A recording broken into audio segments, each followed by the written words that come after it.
Hey guys, Reaganite71 here. You know, last year I made compost tea in some little ice chest containers, and it was a very simple process. Just throw some compost in a mesh bag, add an air stone, let it sit for a couple hours, and go pour it. This year, I'm going to try to do it on a bigger scale with a big 50-gallon food grade rain barrel container. Last year I just collected rain in this thing. This year I'm going to use it to make compost tea. Let me show you how. Now my rain barrel gets natural rainwater. I've got a little redneck engineered diverter here that comes down and into the rain barrel. I've got mesh in between the lid here and the barrel to keep mosquitoes out. It's a real fine mesh. Now at this point I have pulled the lid off and made me a little slit for my air lines to go in. Right here. They'll go through the lid and in there, but I'll still be able to block a lot of the debris coming off of the gutter that way. Now, aeration with the compost tea is very important. You have two types of bacteria, anaerobic and aerobic. Anaerobic bacteria thrive off of low oxygen, and this is bad bacteria. This is the kind of stuff that can promote pathogens into your plants and diseases, things that survive without a lot of oxygen. So the idea is to get as much oxygen as possible through aerobic bacteria. We do this by putting bubble stones into the water. Now you can go down to Walmart and you can get these little bitty stones like this, or maybe a longer aquarium one, and those work fine.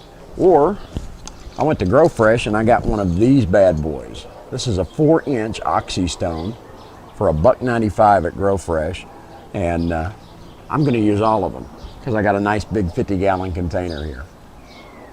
But we're going to promote oxygen. We're going to inhibit the bad bacteria. We're going to do it with the air stones and have a lot of bioactivity going on inside the container.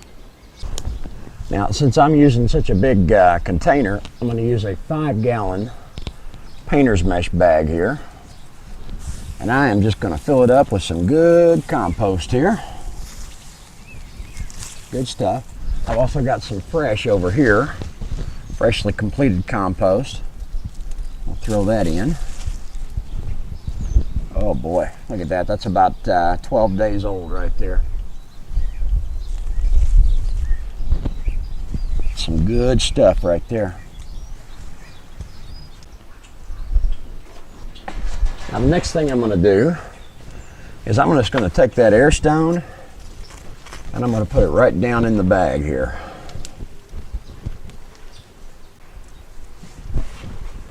Right down in the compost. I'm going to tie this bag off now.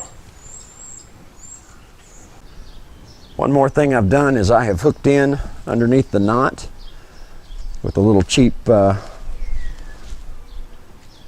expandable strap here.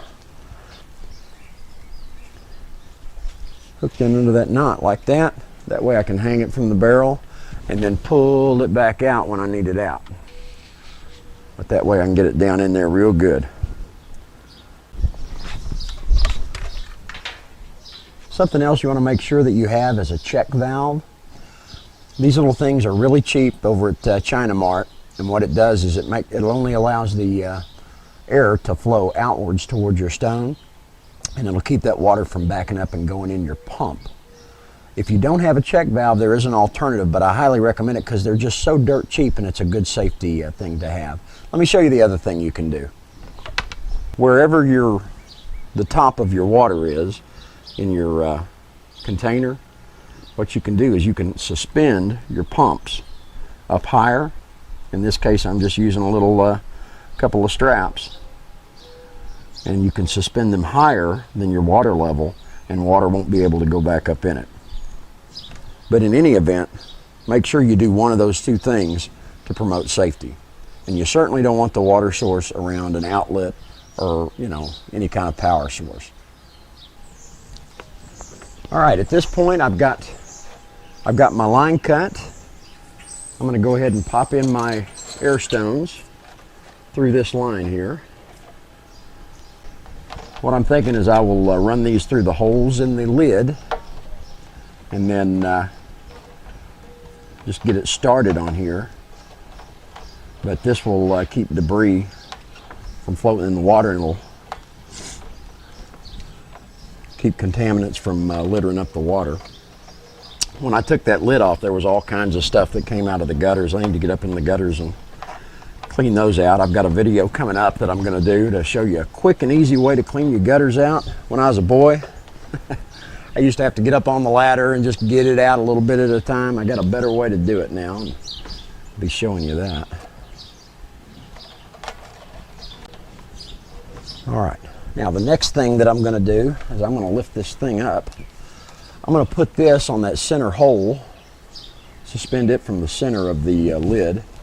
But we'll go ahead and put this in with our big air stone in it.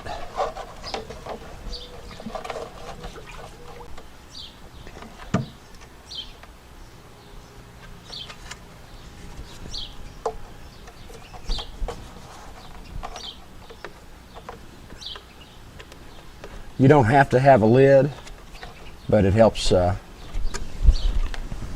me keep my diverter kind of centered there and whatnot.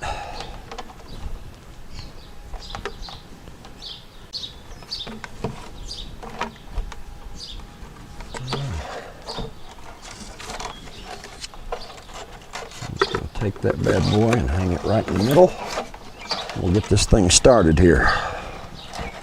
All I need to do is get it started here, just enough to hold that screen. And there we go. All right. Now I can put my diverter back in place and hook up the lines.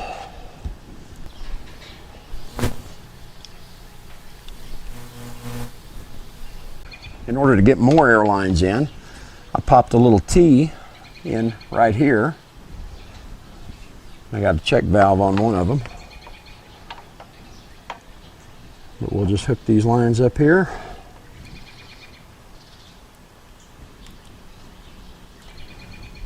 I think we're ready to go.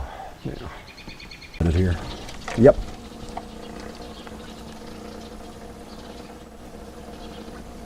We got good aeration happening all over the place there.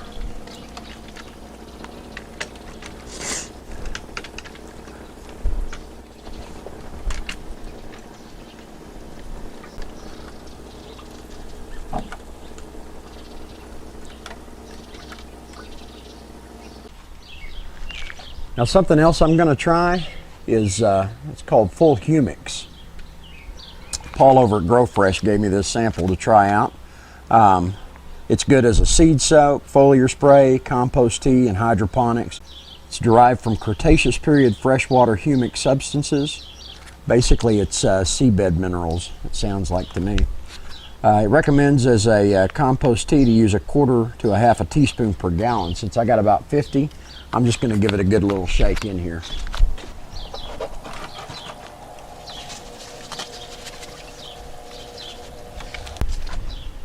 And in order to feed all of the bacteria, some good old granny's molasses. I think you can get this for under $3 for a jar. I'm going to use about 1/2 jar of it in here. We're going to feed that bacteria now.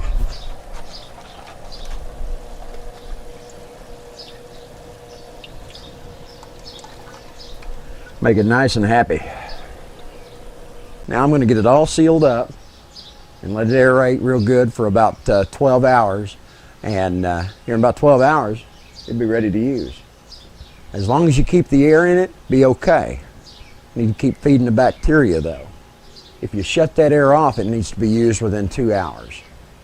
But the nice thing about this entire setup is I can just go down there to my ball valve, turn it on, put it in my watering can, or screen it into my pump-up sprayer for a foliar spray, and we're good to go.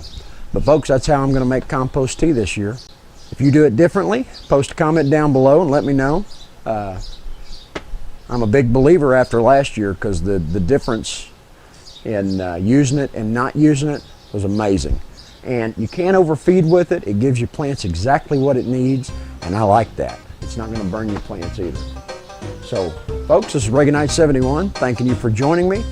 I hope it was helpful, and I hope you have a great spring.